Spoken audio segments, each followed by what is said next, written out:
Muito boa noite a todos, queridos irmãos. Me chamo Marcelo, eu sou trabalhador voluntário dessa instituição. Na noite de hoje nós vamos abordar o tema Bom Senso e Saúde, sobre o aspecto histórico do Espiritismo. Convidamos a todos uma pequena prece inicial, como é de praxe. Vamos elevar o nosso pensamento, então, ao alto. A equipe de mentores espirituais dessa instituição, que nos acompanha nesse instante, difundindo todo o amor de Cristo, com essas luzes balsâmicas e espirituais, que irão reconfortar todos nós nesse ambiente, nos dando harmonia, paz, tranquilidade, sossego e equilíbrio. Nesse clima de muita esperança e muita fraternidade, vamos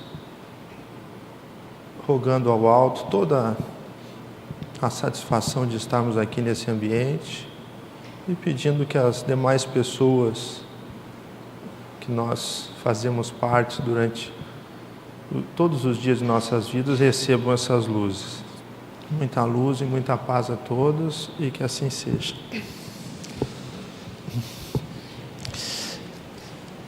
Bem, queridos irmãos, nós, na noite de hoje, nós vamos abordar então esse tema aí, que é o bom senso e saúde.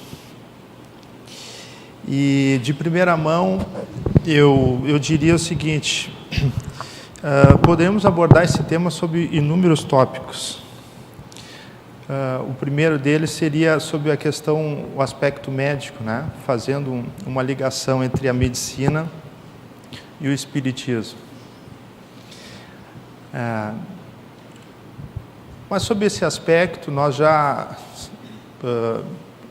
sabemos algumas coisas que já fazem parte do nosso cotidiano.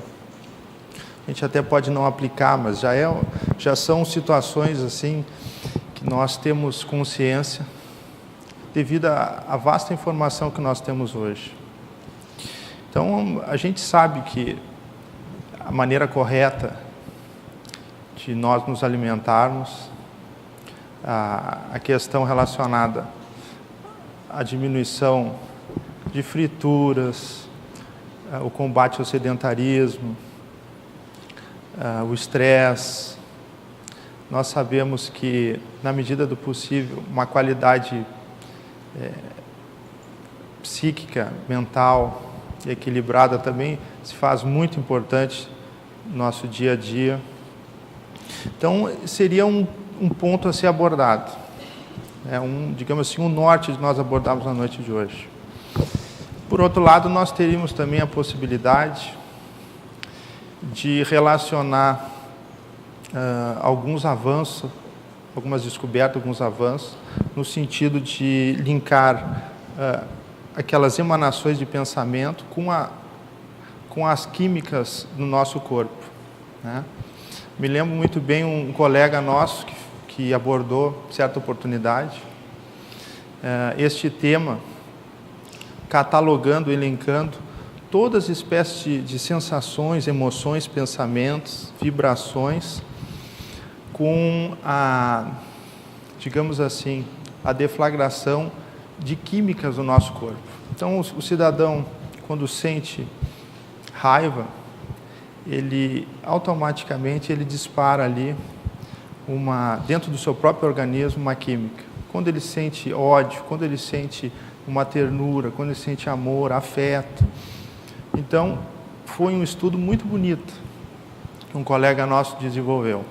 Seria também uma forma de abordar.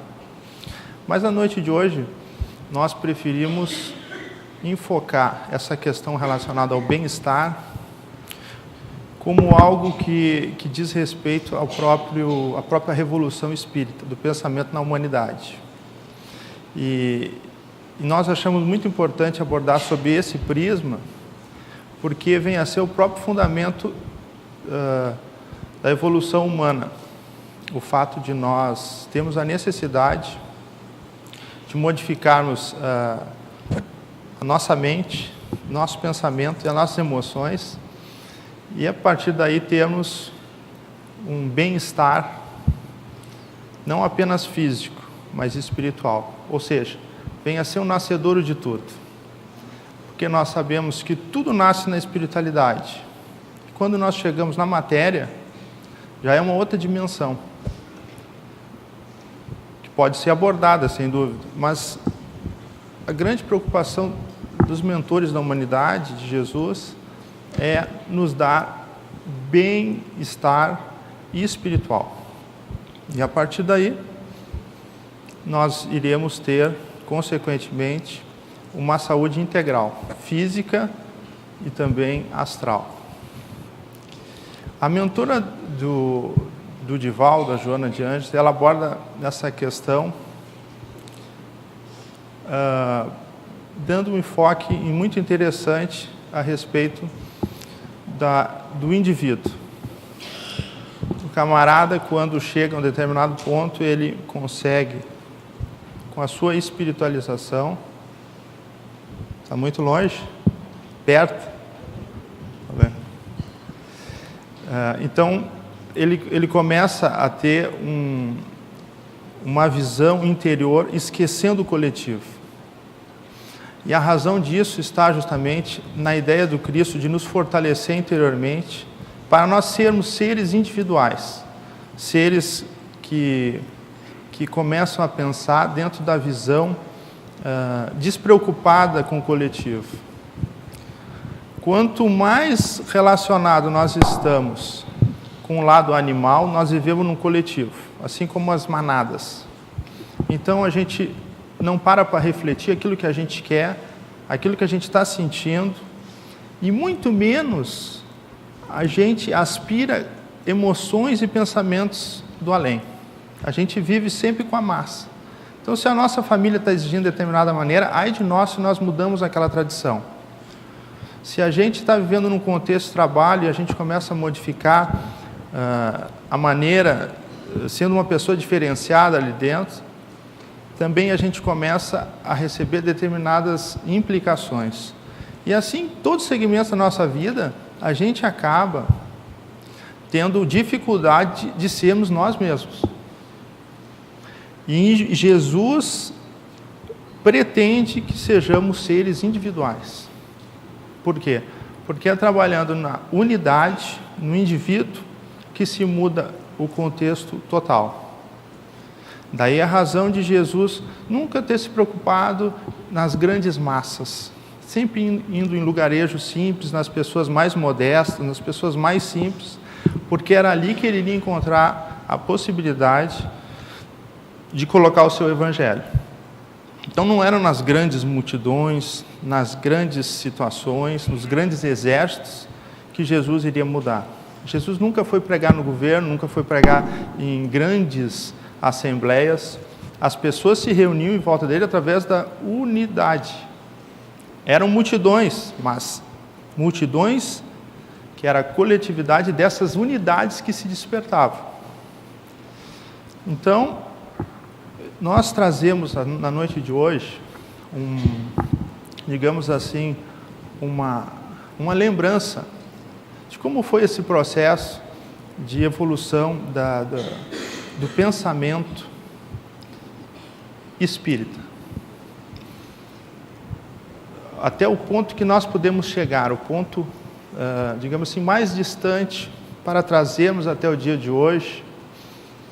Porque se nós fôssemos trazer toda a história, teríamos que ir até Jesus, ou até mesmo antes dele, com os grandes profetas que Jesus mesmo enviou.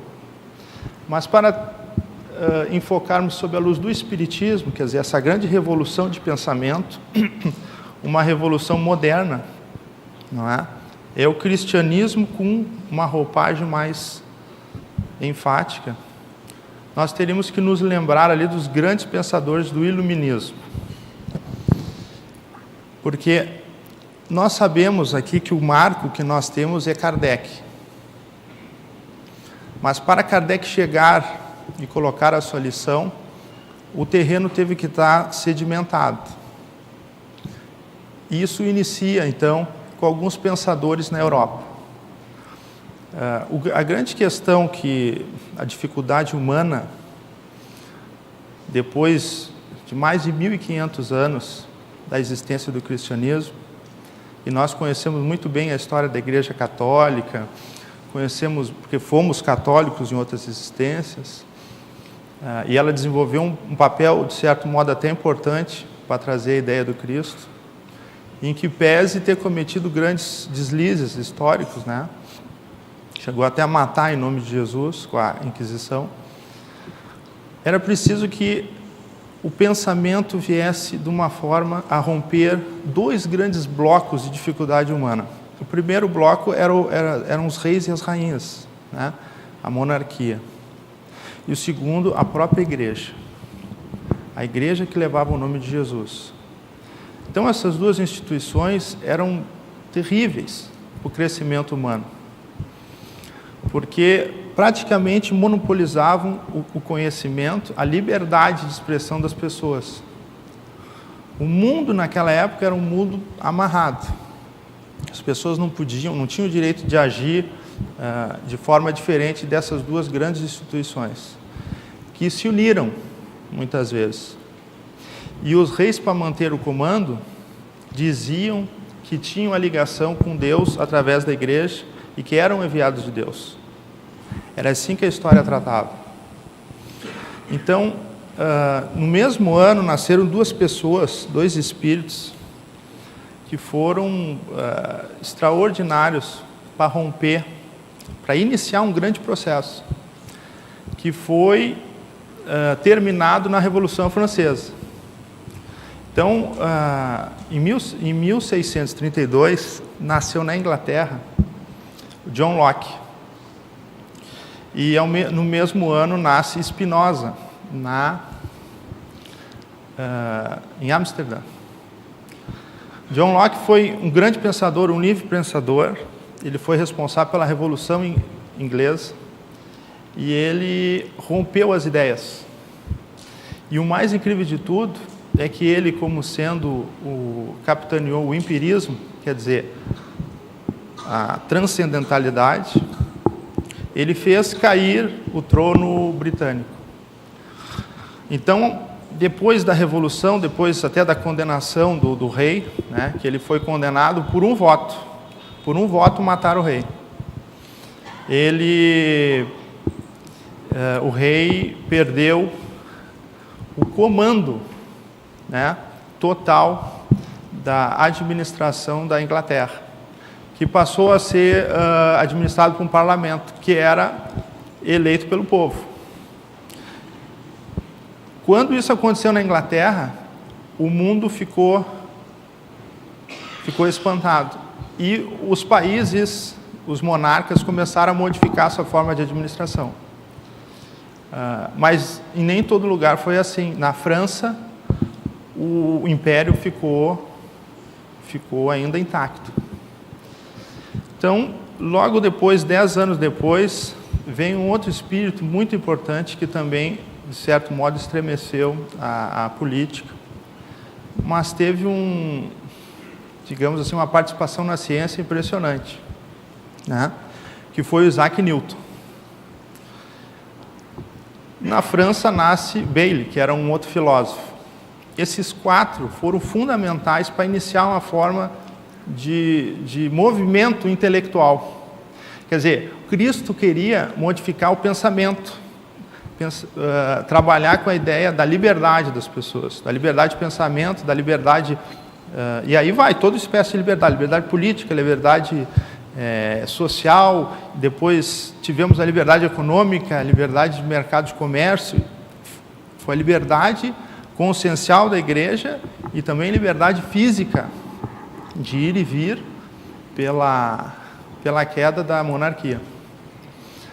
Bem, estes foram os primeiros. Depois, quase 100 anos depois, começa a vir aqueles que foram chamados iluministas. Esses quatro também são considerados iluministas. Mas o período iluminista começa na Europa, com o epicentro na França. Na França. Esse movimento até não é muito tratado no Espiritismo, mas foi fundamental para que Kardec nascesse. Sem esse movimento, Kardec não teria como ter nascido, e o seu trabalho não seria bem desenvolvido. Um resumo histórico, nós poderíamos dizer que alguns iluministas sobressaíram. E em toda a Europa ainda tinha esse pensamento da liberdade um pouco apagado. Até que alguns grandes pensadores, porque foram inúmeros, resolveram montar uma espécie de condensar numa obra única todo esse pensamento na Europa. Daí nasce a tal da enciclopédia que nós conhecemos hoje. Essa enciclopédia, ela tinha inúmeros volumes e ela condensava em torno de 3.000 artigos dos mais diferentes pensadores, e era coordenada por um conselho editorial. Ali estava Montesquieu, Rousseau, Voltaire, Diderot, D'Alembert. Então, esses grandes pensadores começaram a mexer com a Europa e com o mundo. Não só com a Europa, com o mundo. Esse movimento foi tão importante que ele acabou sendo a base também da Revolução da Independência Americana. Porque um dos pais da Independência Americana, Jefferson, o que foi o autor da carta, ele era embaixador do povo americano em Paris, na época da Revolução. Então, quando houve a Revolução Francesa, ele sabia, e foi ele uma das pessoas, considerado também um iluminista, que trabalhou nos bastidores para deflagrar a Revolução. Então, duas pessoas, o Voltaire e o Rousseau, esses dois grandes pensadores, que eles até eram desafetos, eles foram muito importantes para esse pensamento da liberdade vir à tona. Então, foi com base nesse pensamento, e esses dois morrem 10 anos antes da Revolução Francesa, todo esse pensamento foi fundamental para dar ensejo à grande modificação que nós conhecemos como igualdade, liberdade e fraternidade. Esses 3 pilares fizeram parte da revolução do mundo, na teoria. Porque na prática, nós não podemos dizer, por exemplo, que a fraternidade estava num ato coletivo que matavam as pessoas através da guilhotina. Não a fraternidade que nós conhecemos. Então, apesar de, na teoria, serem esses 3 pilares, na prática, os revolucionários trabalhavam com igualdade e liberdade. Mas o carro-chefe era a liberdade. Só que a liberdade era a liberdade física. Eles tinham que se libertar da monarquia, se libertar do governo, e eles queriam romper aquelas amarras que empobreciam a população. Porque tudo era para eles, e o povo ficava sem nada. Chega um momento que eles não aguentam e a grande massa explode. Quer dizer, Jesus prepara o caminho, não é? Não estou dizendo aqui, pessoal, que todas essas pessoas eram anjos e arcanjos. Nós espíritas sabemos que a evolução se dá, cada um contribui como pode. E esses pensadores eram espíritos que tinham uma consciência, um grau de entendimento muito grande, mas não de espiritualidade. Eles eram pensadores. Tanto é verdade que Rousseau, as pessoas que são aí, professoras da área da educação, Jacques? Estudaram muito o Rousseau. Só que o Rousseau, ele trabalhava com as ferramentas que ele tinha, com a espiritualidade que ele tinha. Tanto é que ele teve 5 filhos e doou os 5 filhos. Ele não foi capaz de cuidar dos 5 filhos. Então, nós espíritas sabemos que há uma grande diferença entre a teoria e a prática. Mas mesmo assim, esses espíritos foram fundamentais para levar até o ponto da revolução. Quando ocorre a revolução, existe uma mensagem muito conhecida, já falamos inúmeras vezes, de Chico, em que o irmão X escreve como ocorreu na espiritualidade esse momento em que as forças superiores, o Cristo, apresenta esse grande emissário Kardec, que iria reencarnar naquele momento, para um missionário, que era uma pessoa com um conhecimento vasto na área militar, que era Napoleão, o espírito de Napoleão, que ele não podia sucumbir, porque a missão dele era muito grande. E qual era a missão dele? A missão dele era a seguinte: a França estava sendo preparada para receber as luzes do alto, o espiritismo. E Napoleão, ele tinha que segurar a força exterior, os outros monarcas, porque a monarquia seria derrubada na França e a igreja iria cair. E ele tinha que segurar as fronteiras para que não houvesse invasão. Esta era a missão dele. Inclusive, ele foi advertido, porque ele teria sido o espírito de César, um dos César. Então, ele tinha um conhecimento militar, de domínio do mundo, de estratégia, era um combatente extraordinário. E aos 26 anos, ele como um general, né, militar francês, ele já chamou a atenção e foi, então, elevado à condição de primeiro cônsul. Tão logo isso aconteceu, ele, digamos assim, não conseguiu frear os seus ímpetos interiores. E o que ele fez? Ele chamou o Papa, disse para o Papa vir coroá-lo. Quando o Papa foi coroá-lo, ele tirou da mão do Papa a coroa e ele mesmo se autoproclamou imperador. E prendeu o Papa. E começa a invadir toda a Europa, de uma forma enlouquecedora. Sob o aspecto militar, foi impressionante, incrível. Tanto é que até hoje os franceses amam ele. Só que do ponto de vista espiritual, ele não fez a coisa certa. Não fez a coisa certa, e a espiritualidade, por amor, por duas oportunidades, não deixou matá-lo. Tanto é que na primeira vez que ele foi preso numa ilha, né, ele podia ter sido morto, ele foge e volta de novo, e perde uma batalha em Waterloo para os ingleses, e aí então os ingleses resolvem colocar ele numa ilha no meio do oceano, Santa Helena. Dali ele não sai mais e morre. Então, ali estava preparado o terreno. Caía o trono, a igreja era derrubada, e Kardec recebia, então, a liberdade, igualdade, fraternidade, para dar sob o aspecto espiritual, não é? Sob pensamento espiritual. Então, Kardec começa a trabalhar, ele, um espírito monumental, se correspondia com inúmeros países, com mais de 2.000 pontos, né? Ele fazia a mesma pergunta, catalogava, e é o que nós temos hoje, as nossas obras básicas.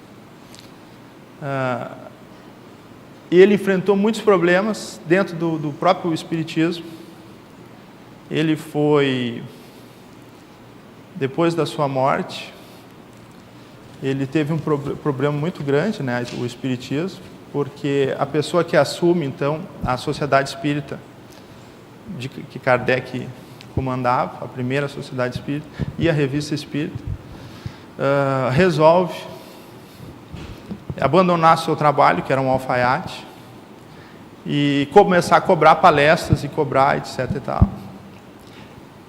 E transformou até... Hoje em dia, a gente sabe que houve até uma certa adulteração de algumas partes de escritos de Kardec.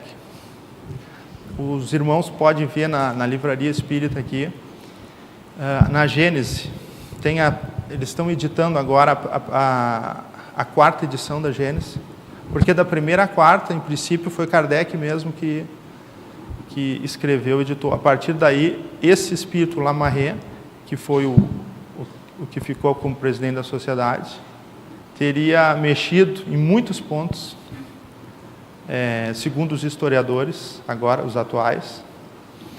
E então, isso foi um movimento de muita dificuldade. O que esta pessoa começou a fazer? Começou a dar o enfoque sobre o catolicismo, mudando a forma de liberdade. Esses pontos que foram alterados e a forma de pensamento dele e de um outro advogado, que era um advogado muito conhecido na França, o Roustang, que escreveu um livro que chegou a ser editado pela FEB, Os Quatro Evangelhos, começaram a tirar a intensidade dessa liberdade espiritual, liberdade de consciência que Kardec codificou. Aquela ideia de Santo Agostinho. Santo Agostinho, quando ele começou a escrever, interpretar os estudos bíblicos, ele dizia que Adão e Eva foram feitos adultos e não crianças, e por isso Deus entendia que a criança precisava ser severamente educada. Daí aquela questão da palmatória nas escolas, as pessoas mais antigas que passaram por isso. E só através do rigorismo, muitas vezes até do açoite, é que a pessoa consegue se educar.